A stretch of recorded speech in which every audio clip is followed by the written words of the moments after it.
갑자기 내게 나타나준 너. 난 아무 말도 할 수가 없었지.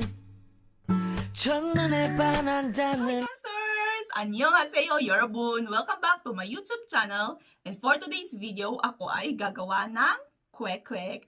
So, sobrang miss na miss ko na ang mga street food ng Pinas, no? So, ngayon, naisip ko na gumawa ng Kwek-Kwek dahil gustong-gusto kong kumain. Noon pa, lalong-lalo na yung may nag-vlog, tapos napanood ko, kumakain siya ng Kwek-Kwek. Hi sa'yo, Easy Trails! Dahil sa'yo, ako ay magluluto ng Kwek-Kwek at ng kanyang sauce. Lagay natin siya dito sa cornstarch.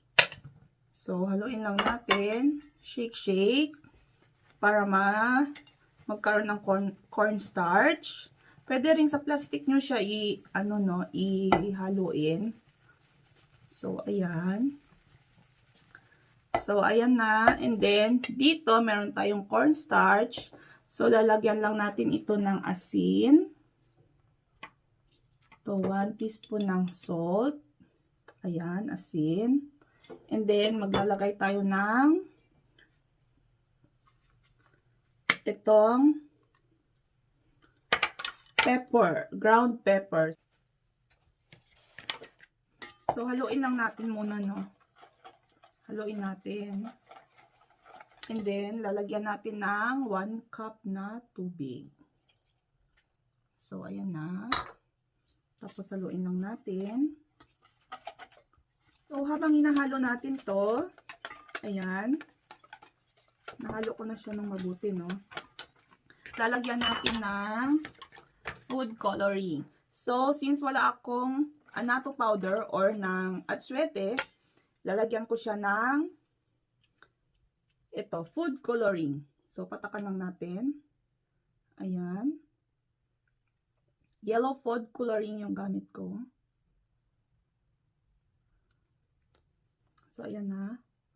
Tapos, hahaluan ko siya ng red. So, ayan. Konti lang, no?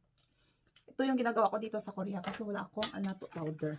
So, ayan. Haluin lang natin. Halo-halo. So, ayan na. Nakikita nyo na. It turns out sa kulay ng Kwek-Kwek. Ngayon, ilalagay natin yung ating quail eggs. So, lagay natin dito. Yan. Kunin natin. Yan, haluin natin gamit ang kutsara.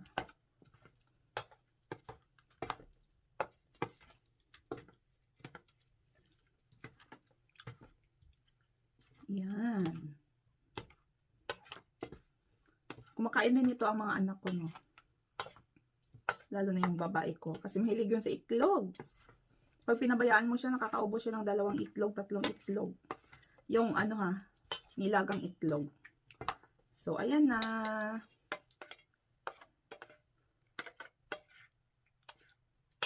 Yan, halo-halo. At ngayon, ipiprito na natin siya. So, ayan, nagpainit na ako ng mantika. Hinaan lang natin, no? And ngayon, ilalagay na natin siya isa-isa. Yun. So, ayan.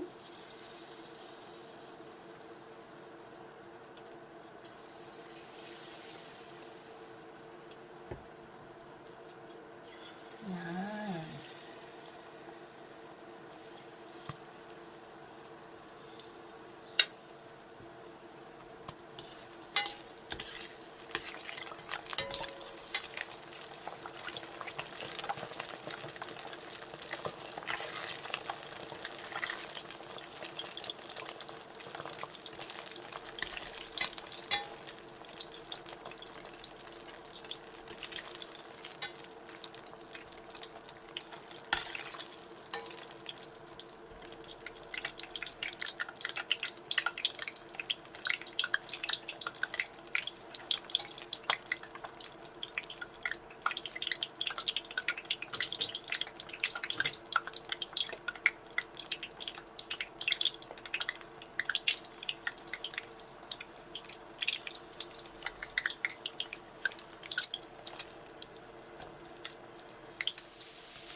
And then, ang bago na sibuyas.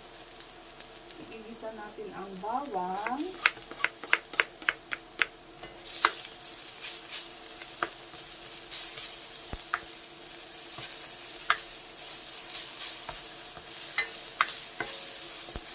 And then, yung ating sili.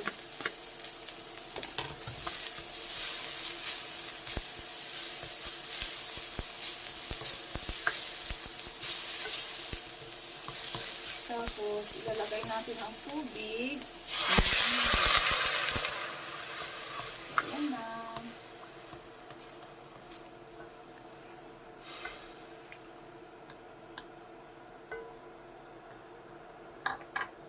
Antayin lang natin kumulo. So, ayan, kumulo na siya. Ilalagay natin ang toyo.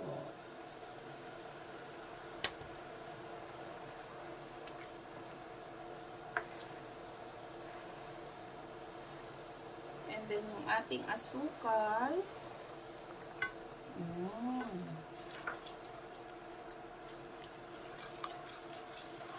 Ang bango. And then, itong ating chili powder. Gusto ko ng maanghang. So, ilalagay lang natin to. And, pakuluin lang natin.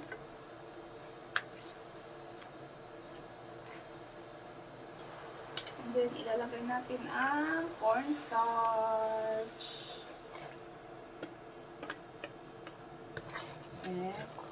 So, ito na ang ating sauce. Nagdagdag ako ng tubig, no? Kasi medyo malapot siyang todo. So, haluin lang natin. Ang dami kong sauce. Kasi gumagawa din ako ng yung odeng, ginagawa kong kikiam. Kaya ito. Dinamihan ko na ng sauce. So, okay na siya.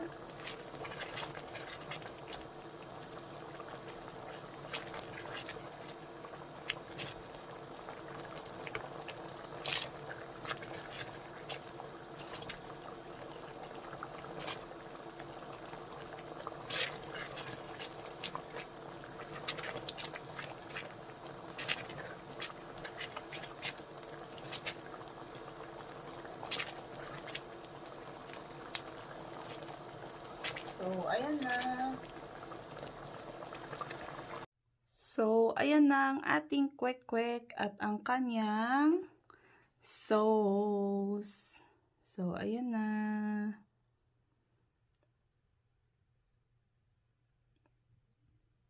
So, ngayon, kakain na tayo. Tikman na natin ang ating kwek-kwek. Mainit-init pang ating sauce.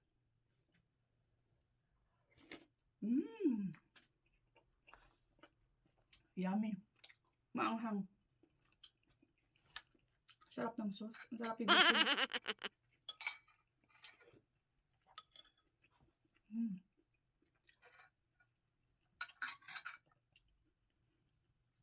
So, tinira ko yung anak ko, no, kasi kakain siya nito mamaya.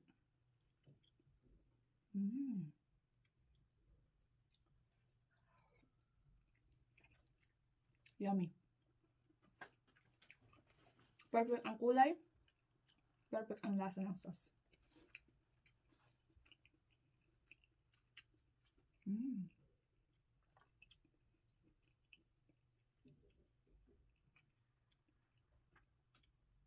Ang dami nito, no?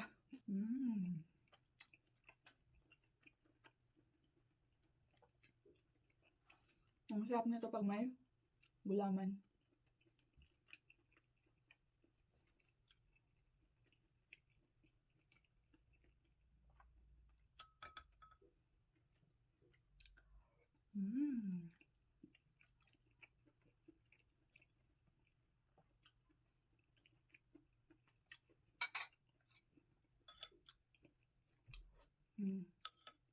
Yummy ng sauce. Mainit. So, tatapusin ko muna ang aking pagkain nito dahil may gagawin pa ako. So, thank you for watching. See you on my next vlog. 사랑합니다. Bye!